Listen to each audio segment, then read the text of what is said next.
If not a fan of glossy monitors, turn this video off and refer to the video description for links to my best reviewed flicker-free monitor buying guides, which contain multiple matte 24, 25, and 27-inch IPS and PLS panel using alternatives, such as the Dell SE2717H, which natively supports 75Hz and AMD Free-Sync, the Yamaha XUB2492HSU-B1, which comes with a height-adjustable stand and USB 3.0 ports, AZO2451, and Philips 257E7 QDSB, which can overclock to 75Hz, is extremely accurate and quite cheap in North America.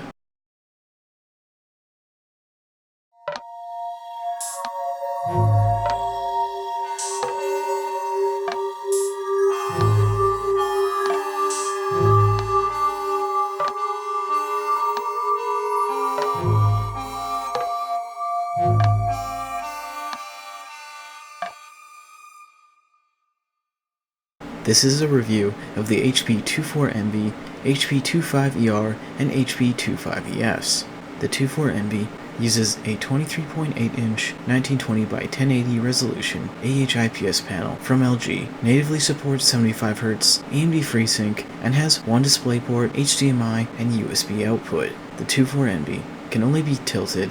comes with both a DisplayPort and USB cable, as well as a VESA adapter to connect it to third-party stands. The HP 25ER and 25ES use a 25-inch 60Hz 1920x1080 or 1080p LG AH-IPS panel, which cannot overclock. They come with an HDMI cable and have two HDMI outputs and one VGA. Like the 24Envy, the 25ER and 25ES can only be tilted and do not have VESA mounts. The 24Envy comes with a VESA adapter, while the 25ER and ES do not, but adapters can be purchased separately. The HP 24Envy offers above-average performance compared to other 1080p IPS and PLS panels, but the 24Envy, along with the AOC i2481FXH, ViewSonic VP2468, and likely all other four-sided borderless 1080p LG AH-IPS panels, suffer from less than 1mm thick vertical black lines which span from top to bottom of the panel when viewing some light colors such as light blue and orange. Despite having used the HP 24Envy for dozens of hours, I admittedly did not notice the less than 1mm thick, thin vertical black lines, despite using the HP 24Envy for a few dozen hours. A fellow 24Envy owner messaged me about the issue, which is visible when viewing light colors, such as light blue and orange. Once the less than 1mm thick, thin black vertical lines are seen, they cannot be unseen. However, I must restate again that I did not notice the lines until someone told me about them. The HP 24Envy and 25 and 27-inch CW, ER, ES, and XW monitors are not advertised as being flicker-free or flicker-safe, even though they do not use LED PWM dimming or flicker, regardless of how high or how low the brightness is set in the menu. The lack of LED PWM dimming or flicker is good, since PWM or flicker ruins motion clarity and makes some people suffer from health issues such as headaches and/or eye strain. The HP 24Envy uses a new glossy coating variant which has the characteristics of a traditional semi-glossy coating found on many TVs. The coating is equally as clear as the almost glossy or low-haze coating the 25 and 27-inch HP, CW, ER, ES, and XW monitors use, but it looks washed out under bright lighting, especially when displaying dark content, since it turns light into a white haze. Some colors, along with black widescreen movie letterbox bars, look obviously washed out, especially when compared to an almost glossy or low haze and fully glossy coating. The coating the HP 24Envy uses is significantly worse than the other coatings under bright lightings, but looks great when used with biased lighting or lights placed behind the display. I strongly advise against using the HP 24Envy without biased lighting, otherwise it will look washed out, which defeats the purpose of owning a glossy monitor, since one of the main perks of glossy coatings is the enhanced vibrancy compared to matte coatings.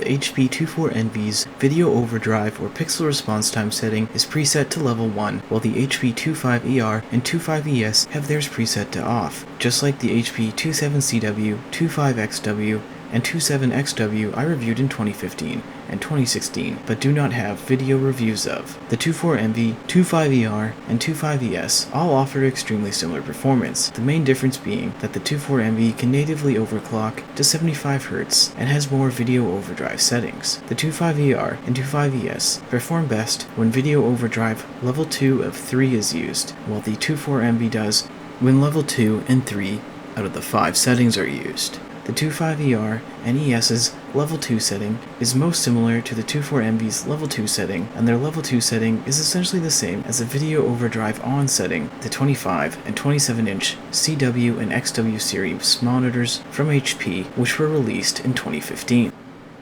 Video Overdrive Level 2 and 3 offer faster pixel response times, close to a good 60Hz TN panel, but with some obvious overshoot ghosting on light blue, yellow, and white transitions. Level 3 further speeds up the pixel response times, but also adds a bit more overshoot ghosting, though I still recommend it. TN panels like the BenQ Zowie RL2460 are indeed faster, but not significantly, and the increased speed or lesser amount of ghosting comes at a steep price, which is TN panel's vertical gamma shift and very restrictive viewing angles. Vertical gamma shift causes the top quarter of TN panels to be too dark or suffer from black crush, and the bottom half of them to be washed out, which results in the vertical or top to bottom unevenness of colors and shades, as well as reduced vibrancy compared to AHVA, IPS, PLS, and VA panels. TN panels also have very restrictive viewing angles, which force one to only be able to look down at TN panels from above.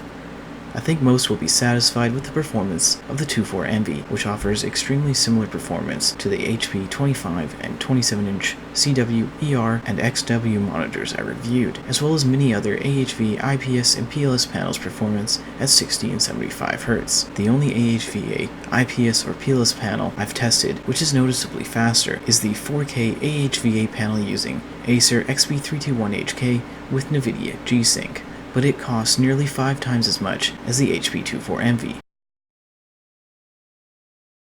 The HP 24MV can be considered delay-free, along with the 25 and 27-inch CW, ER, ES, and XW monitors, but this is not surprising, since most 1080p monitors are these days. Usually only professional-oriented multi-input 1440p to 4K monitors have around a frame of input lag or higher. The brightness range of the HP 24MV ranges between 53 and 255 cdm squared, which is very similar to the HP 25 and 27-inch CW, ER, ES, and XW monitors. The 24MV's contrast ratio averages around 1000 to 1, which is average for an AHVA, IPS, or PLS panel, while 1500 to 1 is outstanding and 1200 to 1 is great. The contrast ratio of the HP 25 and 27-inch CW, ER, ES, and XW monitors is a bit higher at around 1100 to 1200 to 1, especially before reducing the contrast from 80 to 75 to get rid of the green tint on light gray and white. For example, the HP 25ER I tested had a native contrast ratio of 1400 to 1 before the contrast setting in the menu was reduced from 80 to 75 to get rid of the green tint on light grays and white or white bleaching. The HP monitors are not perfect, but are all beautiful monitors out of the box since they're quite accurate, offer excellent sRGB color space coverage, resulting in proper color saturation without obvious over or under saturation, and have a color vibrancy and clarity enhancing glossy type coatings, though as previously mentioned, the 24MV does look washed out under bright lighting compared to the other HP monitors, and monitors with normal glossy coatings. The HP 25 and 27-inch CW, ER, ES, and XW monitors, and HP 24MV are all preset to the neutral setting in the color control menu. The 24MV's colors are the same at both 60 and 75Hz, while the CW and XW monitors change slightly and become marginally darker since the gamma rises at 75Hz. The 25ER and ES cannot overclock, and like the other HP monitors, the color controls are unlocked by selecting the custom RGB setting in the color control menu. The 24MV does not need to have its contrast setting reduced from 80 to 75 to get rid of a preset green and yellow tint of light gray and white, which is quite obvious when viewing the Lagom white saturation test page. The 24MV is slightly less accurate than the 25ER and ES, which are slightly more accurate than the 27CW, 25XW, and 27XW I tested in 2015 and 2016. All of the HP monitors are quite accurate and suitable for amateur photo and video editing. The main flaw they all suffer from is a preset green and yellow tint, which most monitors suffer from, including $800 monitors like the Acer XP271HU, Asus PG279Q, ViewSonic XG2703GS, and $1,200 Acer XP321HK with G-Sync, which are all monitors I have reviewed. The 24Envy is both too blue and too green out of the blocks, while the other HP monitors are just too green. The preset gamma of the 24Envy, 25XW, 27CW, and XW is a bit too high, while the 25ER and ES have more accurate and linear gamma, which more closely adheres to the 2.2 standard. So while flawed, all of the HP monitors can be considered great in terms of out-of-the-box preset color accuracy. The HP 25ER and ES are the best of the 6 HP monitors tested, but only by a slim margin, and it is worth noting that they do not overclock past 60Hz like the CW and XW monitors and the 24Envy, which also natively supports AMD Free-Sync. I think the HP 24Envy's slightly reduced color accuracy and less than 1mm thick black vertical lines, which are obvious when viewing light blue and orange, are flaws worth putting up with in order to gain access to its native 75Hz refresh rate and AMD Free-Sync. Console gamers and those who do not game should buy the 25ER or ES since they're the most accurate and do not suffer from the less than 1mm thick black vertical lines when viewing light blue and orange like the 24Envy and other 4-sided borderless LG AH-IPS panel using monitors do. The 25 and 27 CW and XW monitors from 2015 are discontinued but may be worth hunting down since they're only slightly less accurate than the 25ER and ES and support a 75Hz overclock. After calibration, the HP 24Envy came out on top on paper or according to the colorimeter's measurements, but its semi-glossy coating makes it look the worst under bright lighting since the coating makes it look washed out, and because it suffers from the less than 1mm thick, transparent black vertical lines, which are visible when viewing light blues and oranges. The HP 25XW is the true champion, since it overclocks to 75Hz, can cover 97.7% of the sRGB color space, and has the highest contrast ratio of 1400:1. Though with only menu corrections of the red, green, and blue values, and no ICC profile, the 25XW's gamma is a bit too high, and worse than that of the HP 25ER and 25ES. When connected to external devices, such as consoles, the HP 25ER and ES are the best since they offer 98% sRGB color space coverage and have the most accurate gamma. The other HP monitors' gamma rises when the color controls are unlocked and changed during calibration. The 24Envy, CW, and XW monitors all need an ICC profile to correct their gamma to the desired target, which in my case is linear 2.2 gamma. ICC profiles are not supported by consoles, streaming devices like the Apple TV, or PVRs. The 27XW comes in third place and the 27CW in last place, since it has the lowest sRGB color space coverage, under 94%. The 25ER and ES are the best for connecting to multiple devices, such as consoles, due to their more accurate native gamma, while the 25XW is the best for PC gaming, since it can overclock, has the highest contrast ratio, and does not suffer from the less than 1mm thick, transparent black vertical lines like the 24Envy does.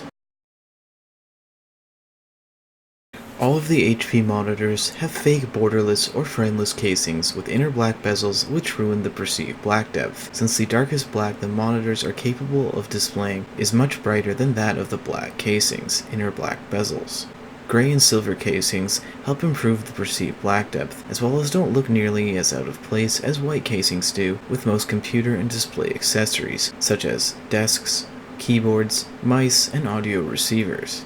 The 24Envy has a 4-sided black bezel and semi-glossy coating, which puts it in last place in terms of perceived black depth, and it also has the lowest measured contrast ratio of under 1000:1 after calibration. Proper display height paired with less than 100 nit or CDM squared display brightness with a 2500 lumen bias light and no other light sources results in bezel blending perceived black depth from all the monitors and no glare or reflections if there are no other light sources. I have multiple articles and videos about bias lighting, display brightness, and proper display height, which are linked to in the video description. Lastly, keep in mind that the top of AHVA, IPS, and PLS panels needs to line up with the viewer's eyes, or ideally line up with the top of the viewer's head to eliminate off-angle vertical glow. All of the HP monitors scale 1280 by 720 or 720p extremely well, which is important for those who have consoles which force 720p in games like the PlayStation 3. For more information about proper console settings for monitors, refer to the type reviews linked to in the video description. My settings and ICC profiles are available in my typed reviews, which are linked to in the video description. This concludes this review. All of the HP monitors are excellent budget monitors for those who want good image quality and are not willing to pay significantly more for a 144Hz monitor, or are like me and dislike both TN and VA panels. Slightly more accurate, matte or non-reflective 1080p IPS panels exist, such as models like the Dell SE2717H, which supports 75Hz and AMD Free-Sync, but it, along with other great matte IPS panels like the Iyama XUB2492, HSU-B1, AZO2451, and Philips 257E7QD-SB don't have a color vibrancy and clarity enhancing glossy coating like the HP monitors do, though these matte monitors all look better than the 24NV in brightly lit rooms. The HP monitors are my favorite monitors of all time, since they offer excellent all-around performance at a low price, as well as calibrated image quality I find preferable to that of far more expensive monitors, like the matte Acer XP321HK, which has equally flawed out-of-the-box color accuracy, despite costing 5 times more, and has a matte coating.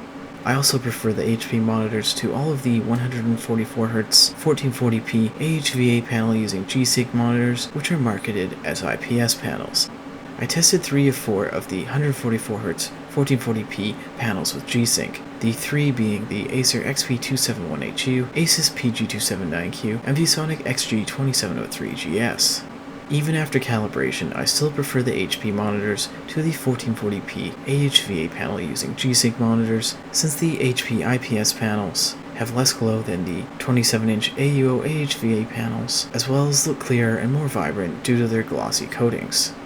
The 4K AUO AHVA panel using Acer XP321HK offers better calibrated image quality than the HP monitors, as well as suffers from less glow and has G-Sync, but its matte coating prevents it from being able to match the color vibrancy and clarity of the HP monitors. This is where I truly end the video. Check out my articles and videos about proper display height and lighting in order to reduce glare and reflections, vastly reduce AHVA IPS or PLS glow, and increase the perceived black depth of any display. Click on one of the videos displayed now, or check the video description for links to my best reviewed flicker-free monitor buying guides, the HP monitor review links, as well as a link to my PayPal in order to support me.